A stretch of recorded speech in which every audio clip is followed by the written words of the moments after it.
It is a new year, and we are back with Thursday Thoughts. Super excited to have you all with us. What's up, my man, Kev? Well, I know you're ready to make fun of before. I know my connection's a little glitchy today.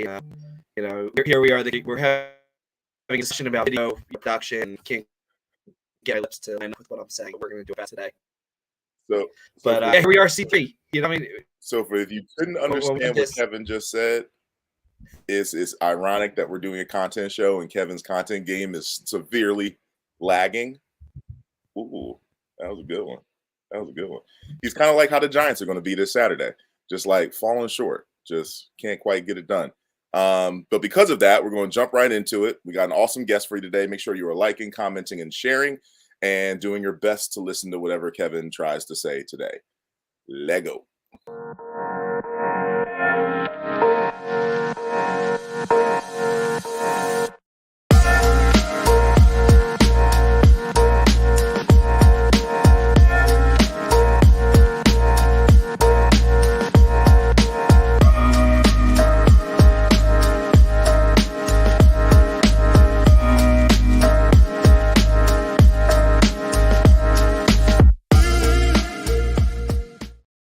Folks, welcome to another Thursday Thoughts. That intro screen actually has some new meaning to me now. You know, it says at the bottom, powered by Navitas. And we've been powering a lot of content over the last couple months. We have some new podcasts we've been producing. We're producing a cool webinar now. So like that whole powered by Navitas thing is starting to take on its own brand. And you know what? I have a little bit of credit to give to the guests we have today because I'm in the content space largely because of this gentleman. But super excited to introduce him. Super excited to be back here for year 3. Is this the third year we've done this, Kevin? This is season 3. We started this as a temporary gig during the pandemic, and we just had such a great response for visitors and guest speakers and attendees, viewers. So Kevin's lag is getting worse by the moment. So I'm gonna cut him off. I don't even know why I threw you a question, Kevin. It's tough. But yes, we're in our 3rd season. Excited to kick it off. We had some great guests last year, and we're kicking off this year with a bang. This will be a fun episode to say the least. And again, content in general is something that everybody really needs to embrace. If you don't embrace it already, I don't know what you are doing. Of course, if you need help embracing, you can call us, or you can call our awesome guests, because today we got the one and only Kyree Terrell with us. So let me tell you a little bit about my homie Kyree. Actually, my cousin, but we'll get into that story a little later. So my man Kyree is the owner and operator of Focus Studios, which is a full-service film production company located in Philly. And from 2015 to 2020, Kyree would create and lead mynewphilly.com. That's how I got to know him, which was a digital media news platform focused on giving new and seasoned creators a space to thrive and create their own content in exchange for producing positive news that we distributed throughout social media for the company. The platform would garner, a brief partnership with Comcast. We had write-ups in almost every local publication, multiple community and journalism awards, and My New Philly ultimately folded as a result of the pandemic, but Kyree's love for teaching and community building still lived on. And Kyree himself, he's been through a lot, man. He's overcome amazing odds. He was born to parents who fell victim to the crack epidemic. He's lived in 20 different foster homes or group homes since the age of 4. And as a result of that, he's been enrolled in over 25 different public schools during his youth. But Kyree is, a self-made entrepreneur. He worked through all that, became this awesome videographer. He learned the world of videography through, I'll call it YouTube University, and tons of trial and error. And, today, he's created multiple featured films. Of course, check out Workbay on Tubi. We're going to talk about that too. He owns a bustling wedding video company. He's a highly sought after videographer for corporate productions. He's a CEO of the new podcasting hub Potty Time. And, he's a loving father. He has 2 awesome boys, Kyree Jr. and Knox. So this is my guy. I'm super happy to have him on the show. Introduce y'all to my man, Kyree Terrell. How you doing, Kyree? I'm well. Hopefully my streaming is coming through cleanly, not like Kev's. Kev a little off his game today, but that's okay. We know Kev is a problem solver. Say it again. that Kev streaming is pop locking right now. That Yeah, joint. yeah. Kevin, you should dance for us. Let's see what it look like. Yeah, I don't think that'll come through well at all. First off, before we even jump into the content chat, which I think is, oh, there he goes. Kev, you should try turning your Wi-Fi off and see if that helps you. I think he'll just Well, help be my going tips that. into that. Never mind. Yeah, Let's just have no a show. You use Zach. Let's just have a good show. yeah, no, Zach. no more questions for Kevin. Maybe at the end of the show. First off, before we jump into the main focus, which is really talking about content, both for people that want to start creating their own content or they want to get involved with other people's content. Before we get into that, tell me where you're at, because the space you're in is amazing. I know it as My New Philly, but it's evolved. So give us a little background on what you got going on now. Yeah, man. What once was My New Philly is now Potty Time Studio, and it's an answer to the growing demand for podcasts. Everybody wants to do some form of podcast or live show or what have you. And like you mentioned in the intro, you know, My New Philly was a great time. It was a great, you know, platform. You know, it brought us together, you know, as well as many, many other creators, and it launched a lot of careers. Unfortunately, we could not survive the pandemic. We just could not get back in the groove that once was then, but we still had this great studio space, and we tried a few things. We tried co-working, you know, we tried, you know, renting days out, peer spacing. Nothing was just grabbing hold. So Potty Time is like the last hurrah in this studio space to go ahead and give podcast creators or wannabe creators the opportunity to do a podcast and have all of the busy work and hard work taken out of your hands. So what you can do with Potty Time is you can become a member. A monthly membership is just like paying rent, and we'll do everything. We're going to shoot the show. We're going to, you know, record the audio, you know, high quality everything. I've built out new sets, so this might not look familiar to people that have been down here before, because this is one of our brand new sets. Well, the corner of one. I'm tight tucked in here. I would give you a better tour, but still got some debris, still doing some building and things like that. But long story short, you can come down here, talk, and leave. We're going to do everything else. Awesome. And I will tell folks I had a chance to go down there and see it come together, you know, volunteer a little bit of time to help build out the spaces. And it's going to be amazing. I look forward to when you put together like an official tour video and we can share it out. Coming real soon. I'm literally, I probably got 10% more stuff to do down here, and then you'll see that. Awesome. So you'll learn through the course of our chat today why he's in this space and why he's at the hub of creating content and helping others create content. But again, we all know, and clearly me and Kevin know on this side, podcasting is here to stay. It's continuously growing, and folks need to find ways to create it better, quicker, easier. And his platform now is a great avenue for that. So definitely check out Potty Time on Instagram. You'll learn more about it. I'm sure you'll see all the updates of what he's doing. But let's get into this chat a little bit. So I wanted to really have you on because, again, I'm such a content guy now. Folks know me back then as a sports guy. Like I am a sports professional. But now it's like I'm all about the content. I even try to pick up the camera and do a little thing every now and again. But I know how important it is to growing a business, to marketing, to selling your brand. So I wanted to start chatting a little bit about the different types of content, because I think sometimes folks got to start at the very basic and just understand what are we doing. So I think usually when we're talking about content, for most people, they're not making commercials and putting on TV. They're doing it on social media. So they're making social media videos. And I wanted to get your thoughts, the different types of social media videos you can put out there. I had down there humorous and educational, which I think is important. But what's your take, Kyree, on the different types of content you should be putting on social media if you're looking to grow your business? I mean, that's a good question, because I'm actually in that space now. I'm looking to kind of change up my whole personal brand, if you will. And I'm really looking to phase out of, you know, being a videographer for hire, which I still currently am. And I'll probably always take on, you know, big jobs that are, you know, too profitable to miss out on. But I am transitioning by 2024 into full-time film and TV.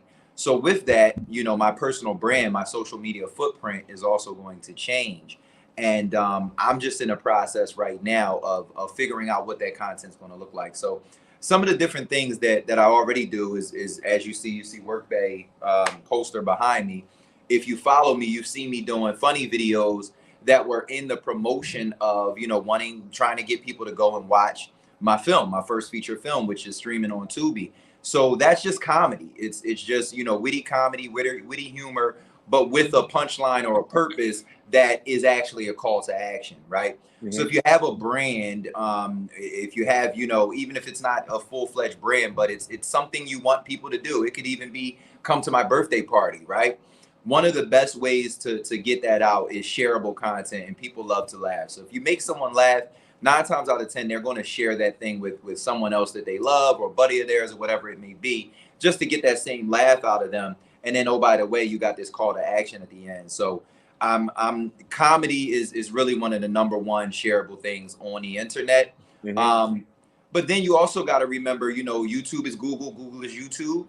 And people search for information. We all do it almost every day.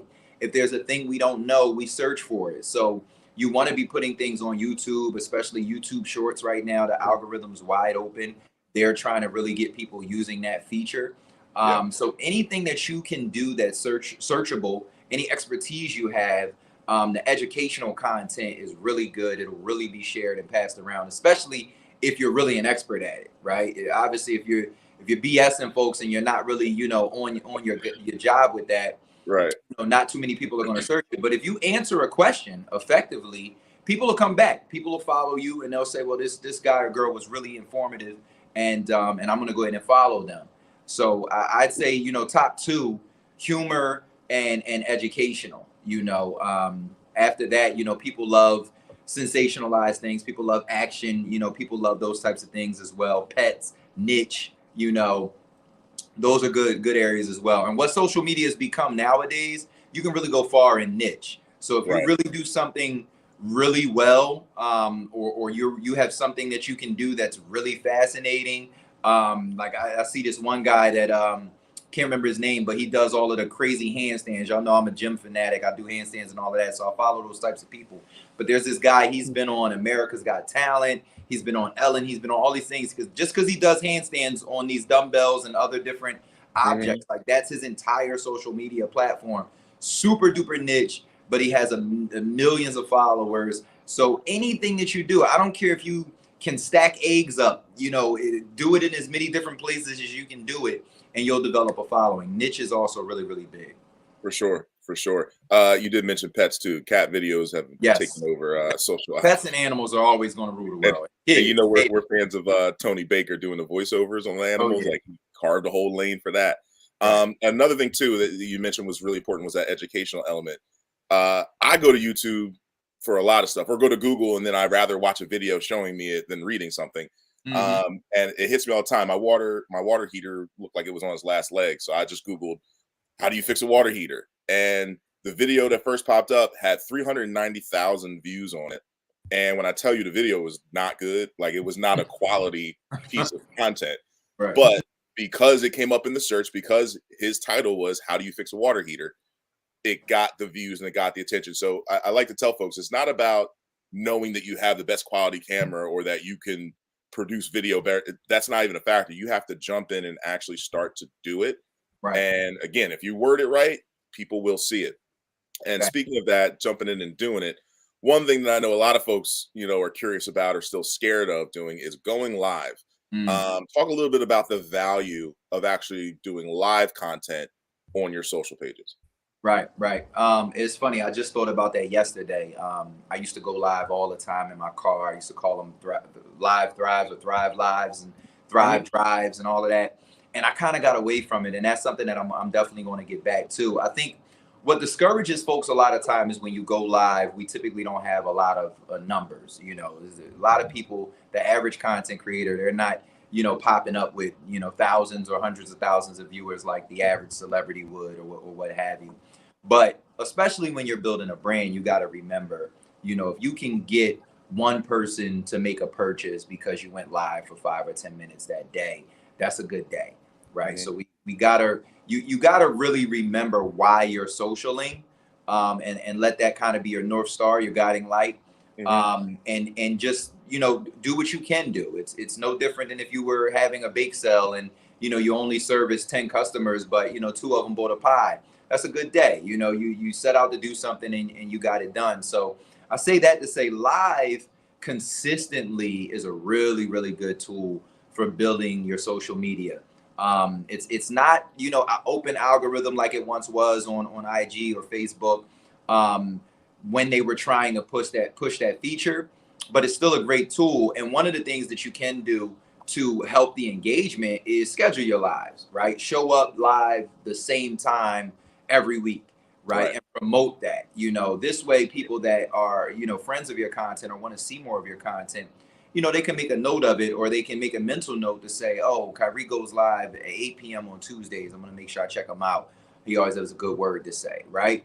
Another thing is you can get paid on Facebook for doing lives. Facebook has a really good payment model, and I can't speak to it as though I'm an expert on it, but I do know folks who they'll go live and they may just show you their lives. They may show you them cooking. They may go live for like an hour, 90 minutes, or whatever it may be.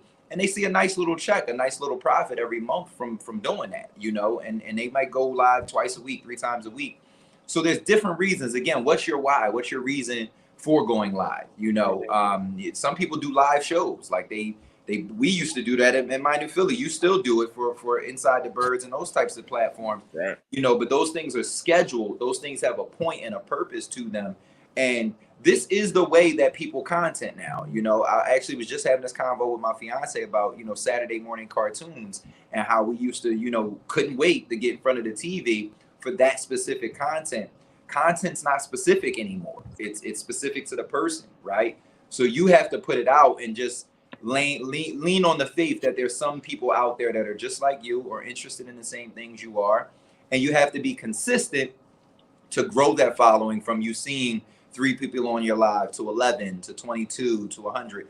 You have to be consistent. If you come up every once in a while, people aren't going to, they're not going to treat you like the Saturday morning cartoon and jump on their couch at that same time all the time to see you. So in a nutshell, go live more, schedule those lives if you can, and be consistent about what you speak about on live and when you speak about it. Yep. And just to even piggyback on something you said, this is actually a point related to our last guest, David Simons. He was our last guest of 2022. And he related going live to the highest form of building trust, you know, in terms of you could just put out content that's recorded, but if it were content that's live and people see your mannerisms and see you make mistakes and cough and all that kind of stuff, it builds a stronger bond of trust between you and your audience, which was a great point that he brought up. And one other thing that I had on that slide, and I'll just touch on it briefly because I mentioned already, was that professional video aspect. Now, granted, you do not need to have professional video content when you start putting out content, but it does help. The nicer something looks, the more shareable it is, the more desire people have to put it on their page, share it on their stories. So your quality can build as you're starting to do content and do it more and more and more. Again, like you do anything, you're going to get better at it. But, you know, sometimes you want to level up even more. There's one thing about having a phone and doing a selfie video, and then there's having a selfie stick, and then there's having a phone gimbal, and then leveling up even further. So note that you don't have to start out with professional equipment, but it is something that as you start to invest, and of course you see the rewards of doing content, you start to improve your content and level your game up a bit. I always tell. What you say? No, I was going to say I always tell my clients the truth. You know, I'm not a vendor who's just going to try and, you know, get you to book me or get you to pay extra or whatever. I always ask my clients, you know, what's your goal? Because sometimes you can use your cell phone, right? If you don't have any professional videos, you probably want to get at least one done. I think that's one of the hallmarks of a real business, if you will. They'll have some form of advertisement that looks like they spent some money on it. And I say looks like on purpose because you can be super creative, right? Sometimes you may know someone, you may be able to barter, you know, those types of things. You don't have to necessarily break the bank to have a professional looking piece of content. But I do believe every business who wants to consider themselves a real business should have at least one piece of content that looks professional. Maybe it lives on your website. Maybe it's pinned at the top of your social media profile. Maybe it's something that you put out all the time, or you invest money to boost and things like that, just so people can see you as a real business and not a hobby. Because it's cool to do, you know, videos that you think may go viral, or, you know, influencer marketing and all of those types of things. But if you think about, you know, the real businesses that we respect, and the businesses that have, you know, really big names, they have professional commercials. And that's just a human perception for folks. You know, if they can see a Target commercial and then your product pops up and it looks as good as that last commercial they saw, then they'll automatically give your business a sort of higher reverence, if you will. Right. Or relevance, I should say. What's the word? Reverence or relevance? Do they both work there? Maybe they both work. Who knows? I feel you. I feel you. Thank you for that, Kyree. Let's talk a little bit about how to make great content and some of the things that go into it. I think the number one thing for me is planning it out. You know, and I've learned this firsthand working with My New Philly. I remember back in the day, I came on board really just to help sell commercials.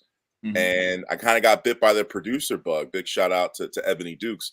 Was learning how to actually put the plan in place to create said content. I mean, not everyone has access to an amazing director like yourself who already kind of has the vision.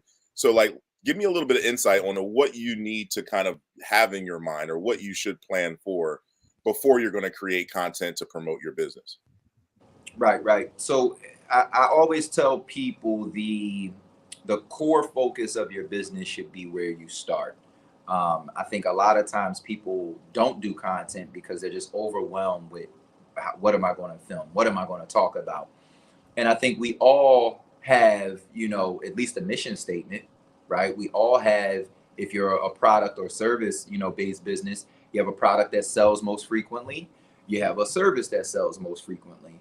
And you know, some businesses are in a great space because they only do one thing. And all you have to do really is think about what that core thing is, and think about why people buy from you most often. Obviously, if you're starting a business and you don't know that, then you just create it. Here's why I would like people to buy from me more often, because I'm the best at this, or I'm the fastest at this, or I'm the cheapest at this, those types of things. But if you're, you know, already in business, been in business a while, you should have at least that data to know when people come in, what their frequently asked questions are. And that's really where you start. Your most frequently asked question, or your most frequently sold product or service. You just advertise that. You know, you dumb it down. You know, what can I show and what do I have to say? You know, and in that planet phase, the great thing about video content is you can speak to your audience in 3 different ways, right? You can show them a visual, right? What's going on and maybe I'm a dog walker. You can show, you know, someone walking a dog, right? You can show someone picking up other dogs along their path, right? You can show that. And that automatically shows me, okay, this is an ad for a dog walker, right? But then I can add a voiceover, right? So now while I'm watching that imagery, I can also add a voiceover, and that voiceover can tell my story, right? You have to work from 9 to 5. Your dog wants to get out and have fun, and let us handle that for you, that sort of thing, right? And then I can also speak to them with language on the screen. I can put some prompts up. I can put some text, some chirons, whatever you want to call them, some lower third. I could put that on the screen to say, you know, packages start at $100. You know, we come at this time. You know, our dog walkers are dog something certified, whatever it may be. And now in 30 seconds, I can get so much done that I thought maybe I needed 2 minutes or 5 minutes for, and I really don't, because people can gather that information. And then depending on where you're going to put your content, you even still have your caption, right? Where you can add more information. So in that planet phase, it's too very important to think about, what do I have to show, right? What is something my business does that people aren't really going to understand unless I show it, right? What's the tone of my business, right? If I'm gonna do a voiceover, who do I want that voiceover to be? A male, a woman, older, younger, a child, maybe, right? What's the tone that I want to communicate? And then obviously the bullet points those are my hard things that I know people want to know. They want to know my price. They want to know where I'm located. They want to know my phone number. These types of things that I'm going to show people on the screen You just write that out, figure out how to make it all come together beautifully, and you got yourself a really good piece. Indeed. Indeed. A lot of gems there, folks, for those who are looking to create some really high quality content for themselves. So hope y'all taking notes. And again, make sure you're liking, commenting, and sharing. One thing I want to talk about, so this actually kind of relates to planning, and I end up recommending this to a lot of our clientele because a lot of folks who are entrepreneurs or are starting out in their business, they don't have time. And that's usually the biggest complaint that I hear is like, I don't have the time to do it all. So I always recommend creating it in a batch format or batch content, which I know, we've done it before. I just want to share with folks a few tips towards creating batch content to make sure that they're getting the most out of their time that they're spending. So what are a couple things you would tell someone to do if they're looking to get into creating batch content for themselves? Yeah, so that was how we started with My New Philly. Really was, taking a team of folks and going out for a day and getting a bunch of content done and then editing that up and dispersing it throughout our month. That really helps for efficiency. It really helps for focus and time. Because that's another thing. People look at content and they're like, where am I going to find the time? If it's important to you, you set aside time and you batch the content. You get a lot of different things done. I right now, when we're done, I'm going to do a few pieces in the studio, and I have extra clothes over here that I'm going to change into. And no one will know, right? It's content. No one will know when you recorded that content. They'll not know that you took one day and you did 5, 10, 12, 100 pieces of content. Right. So, it goes back to that planning. When you're planning out, your content, you want to do a few things. You want to figure out your looks. You want to figure out your days. You want to figure out your frequency of posting and those types of things. And that's if you're super serious. If you're mildly serious, you may just, pick a day and wing it and book a space. I've had a Airbnb. I've had this particular studio for so long. And I would get people that would just, they would just book a day and then come in, bring their camera. And they just get a bunch of stuff done and they move on, right? I mean, that's the general premise. It's not necessarily rocket science or anything like that. It's really just taking some time, setting it aside and saying, this is the day and the time that I film these pieces of content that I've planned to do, getting those done all in that time frame. You can edit them yourselves on your phone if you're, at least that good, or you can hire out an editor to edit that content for you. But now, you may have spent the day, and like I said, you may have gotten 10 30-second pieces done or 1-minute pieces done or whatever it may be. And now for the next 10 weeks, you have a piece of content a week to put out, and I say a week, but your frequency depends on you. Some people are on content and they're putting out 3 to 5 to 10 pieces a day. I just was watching a Gary Vee interview. He said he puts out 15 pieces of content a day, you mentioned podcasting, and we mentioned podcasting, what we're doing down here. That doesn't always mean, I have to do something different, right? A piece of content can be that you film a podcast once a week, but you have 5 or 10 snippets taken out of that podcast that are going to live on their own, right? They're going to promote people to watch the full piece, but they also had a profound message that stands alone as its own piece, Another form of that is just documenting your day, and we all can't afford to have someone, follow us, but you should be able to afford a little mini tripod for your phone. I did some of that yesterday when I was in here, sweeping up and cleaning up and putting things up. I just put a little time lapse on. I coded a piece from over here, piece from over here, and then later I'll take that and I'll compile that into a piece of content. That's just me, and that's not me. That's not me planning any content. That's me doing what I had to do that day and thinking about it and saying, this probably be cool for people to see me in here working. Let me document some of this. And Zach, you did it the other day when we were on our PDQ shoot. You just took out your phone and, we were there to do a shoot for them, on a real camera, but you took out your phone and you documented the behind the scenes of what we were doing that day, So sometimes it's really just, it's documenting and less content creation. And that can get rid of a little bit of that anxiety for people. If you have a content goal, you may have a goal of 5 pieces a day. You got to do something during your day. Document what you're doing. It could be you making a smoothie. It could be you doing your morning routine and giving a positive message. There's so many different ways if you're at least content conscious. Right, for sure. And I don't know if he's still doing it, but Wallow making smoothies and giving his words of affirmation in the morning. Right, I used to enjoy watching that. He's a master. And you did a great segue kind of into the next thing I want to chat about. You mentioned about, putting that content together. And a lot of people are like, well, I don't know how to edit, whether it's on their phone or any other platform. And one of the things I wanted to jump into was like talking about getting it done. Like, are you doing it yourself? Are you building a team? And we're going to give some resources here, some platforms that folks can use, because it's not always, hire a guy like Kyree or a pro to do it. If you can, great. If the budget for it, that's fantastic.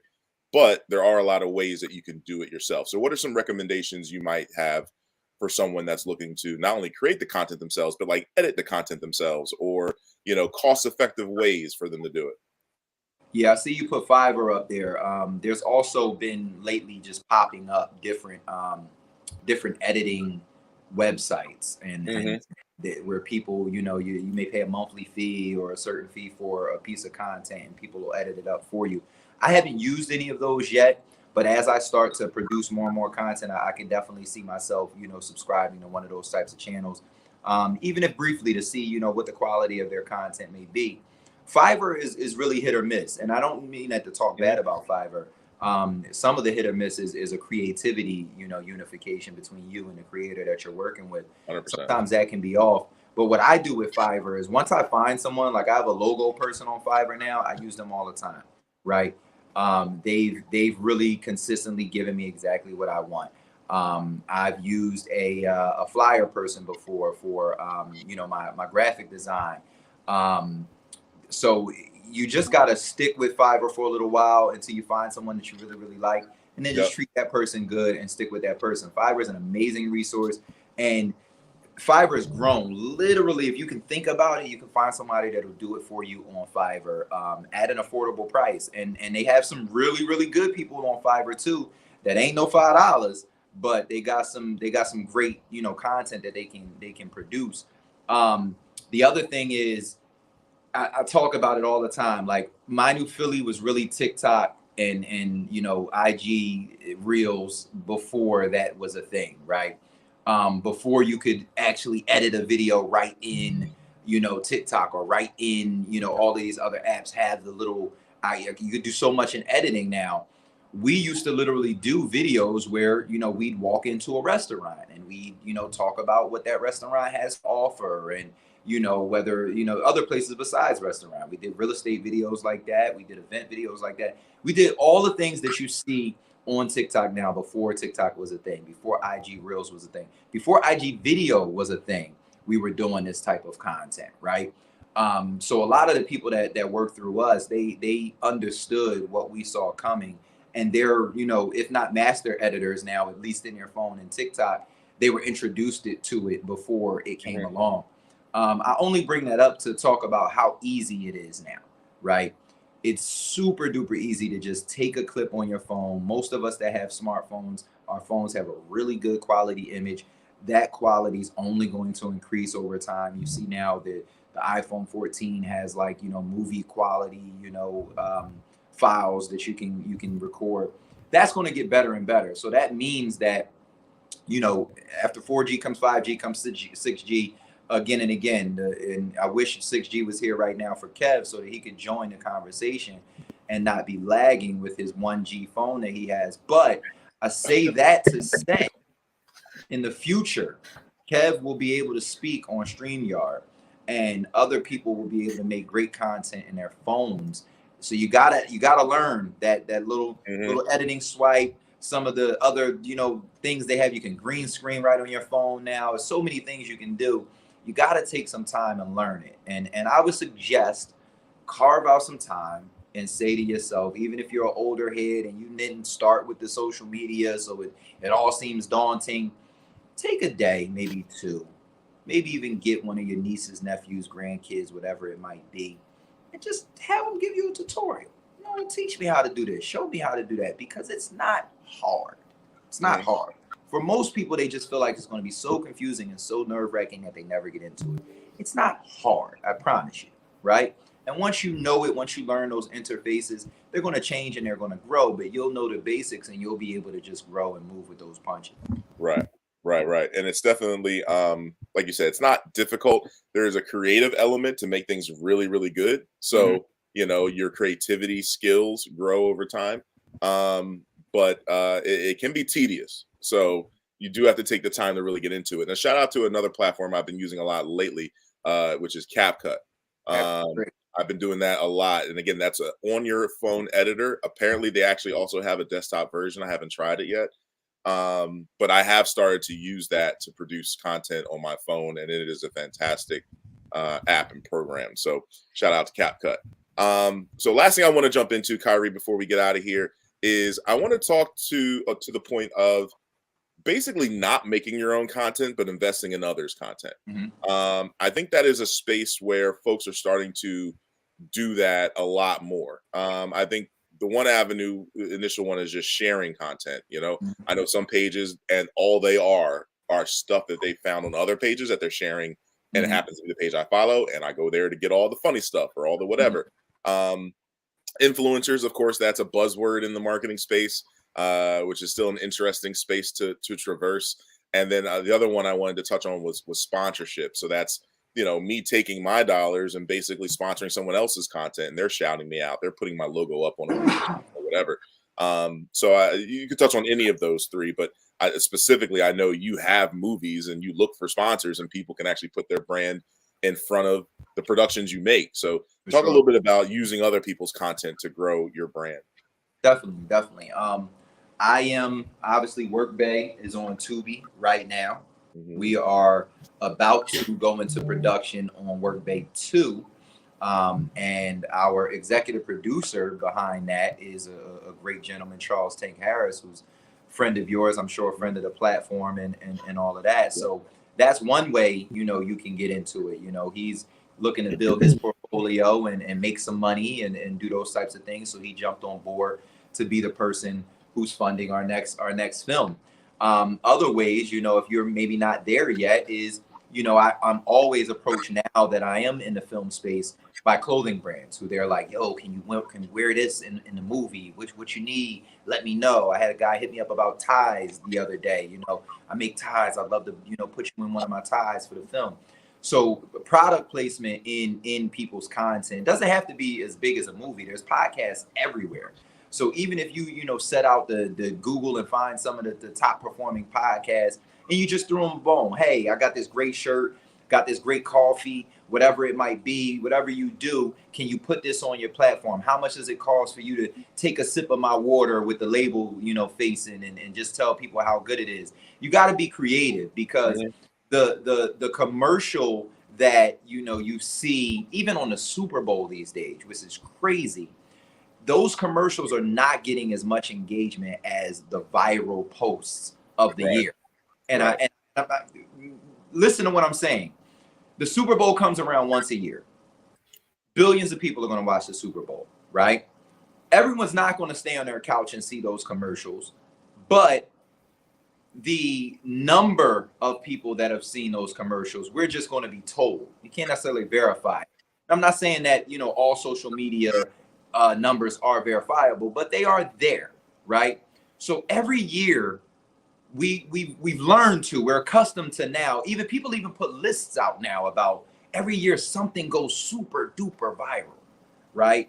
I think people's minds are always like, how can I get on that? That's impossible, because we don't know what's going to go viral. But you do have to play in the space of TikTok influencers, social media influencers of everywhere, and just DM them, ask them, hey, how much is brand sponsorship? How much is a repost? Those types of things. And then if you're creating content for yourself, there's something called fair sourcing, or is something I can't remember. But once you put something on Instagram, Facebook, YouTube, or whatever, people are legally allowed to share it, right? You can't say this is mine, I did this, but you can share it. Right? We see it all the time. And to Zach's point, there's pages that just share. You never see a person's face on them. They're just sharing other people's posts. They're reposting and resharing other people's stuff. And they got engagement, right? They got people under the comments that may have seen it first here and they like it. So they follow, and so they comment and those sorts of things. So in a nutshell, I'd say really you got to do all three, especially if you're looking to build a brand. You know, take some things that relate to your brand and do some green screening videos and talk about the thing. You know, if you're have a few dollars coming in, you have to reinvest in your business. So, you know, finding an influencer to be a part of your brand and always post about you and talk about you is still a great way to grow your brand and get some followers to your channel. And sponsorship is always going to be a great way. You know, we got potty time coming. We're going to have at least 10 podcasts down here that you can take advantage of getting your brand or your business in front of a different audience, you know, for cheap, you know, for affordable rates. Mm-hmm. For sure. Thank you for that, bro. And a big thing, because I know a lot of our audience is on LinkedIn. The number one thing I do on LinkedIn is share content, articles that you come across, or videos you come across. It's a great conversation starter.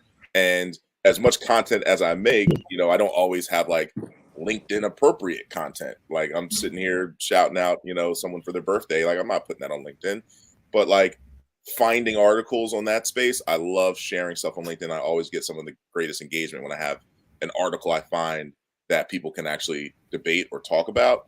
That's a great thing to do on that platform. Quick joke, Kevin, you got anything? Kyree, I do appreciate you today, man. Real quick, just one more time before we check out, give people another rundown of where to follow you, how to follow you, what they should be supporting, what they should be watching, where they need to watch stuff. You got a lot going on. So just give people another quick rundown.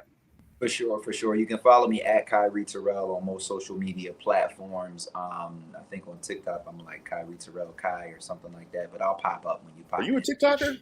Kyree Terrell. Are you active on TikTok? I'm moderately. I'm trying to get better on the talker. I'm still mainly Instagram and YouTube. I'm trying to get more active in Facebook and going live again and that type of thing.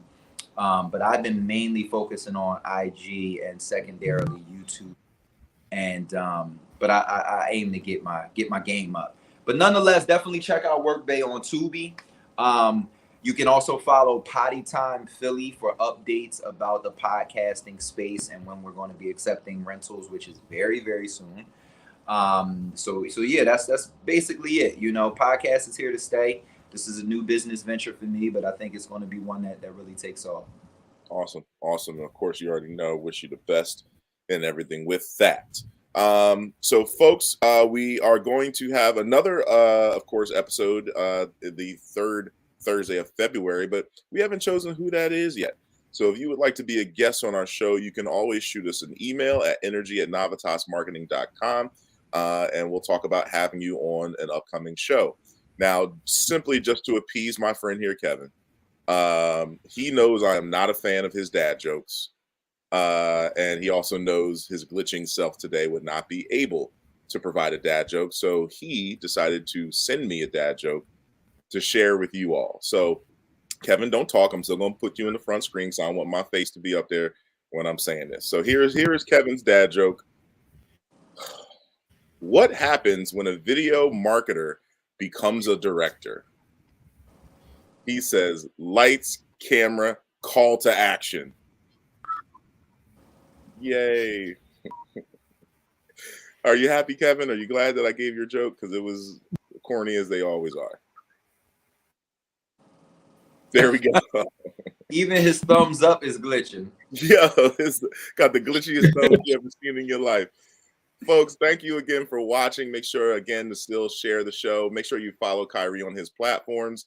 And as always, thank you for tuning in to yet another episode of Thursday Thoughts. Peace.